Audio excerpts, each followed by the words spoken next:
Today, we're sort of taking a shortcut into a really big one in personal finance. Robert Kiyosaki's Rich Dad, Poor Dad. We want to unpack the kind of surprising ideas in there, the stuff that maybe separates wealth builders from, well, people just spinning their wheels financially. Kiyosaki kicks things off with this great contrast, right? Between his poor dad, that's his actual dad, highly educated, valued job security, steady pay, played it safe, and then his rich dad. Not his real dad, but his best friend's father, Yeah. a businessman. And his whole philosophy was different. Financial education, understanding risks, and the big one, making money work for you. Exactly. And that's really where you get the core insights. It's fascinating because it flips the script. He basically says the rich don't primarily work for money, like trading time for a salary. Instead, they're focused on building systems, businesses, investments that make money independently. So money works for them. That's a huge difference. So it's not just about getting some passive income. It's fundamentally changing how you relate to money. How does he make that practical for us? Well, he jumps straight into financial literacy. It's absolutely key, especially understanding assets versus liabilities. And it's not just knowing the dictionary definition. It's about how easily we mislabel things in our own lives. For Kiyosaki, an asset literally puts money into your pocket. Think maybe a rental property generating cash flow, or dividend stocks. A liability takes money out. Car loans, credit card debt, even sometimes the house you live in if it's just costing you money each month. Right, because of the mortgage, taxes, upkeep, it's taking money out, not putting it in unless you're renting part of it or something. Precisely.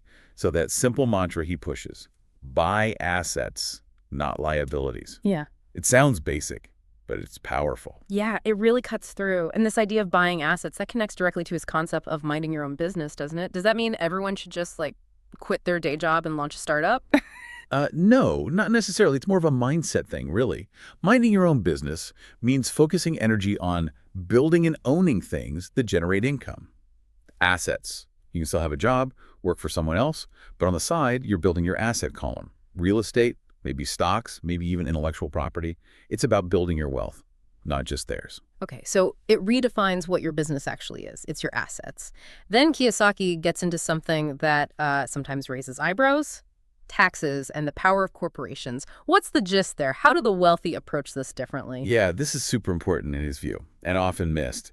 He highlights how savvy people use corporate structures legally, not just for running a big company, but strategically, for tax advantages, for protecting assets. See, corporations can sometimes pay taxes differently, deduct more expenses, and they create a legal separation between personal wealth and business risks. So money can potentially grow more efficiently inside that structure. It's about, understanding the rules and using them. Playing the game by its rules, essentially. He also throws out this provocative phrase, the rich invent money. What's behind that? It sounds a bit, well. Yeah, it sounds almost like magic or something illegal.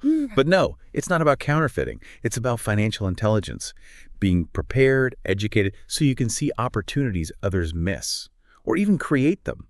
It means recognizing potential value, maybe putting different resources together in a new way, solving problems that people will pay to have solved. You're essentially generating value, inventing it through smart thinking and action. Okay, so spotting or creating opportunities. And how do you get good at that?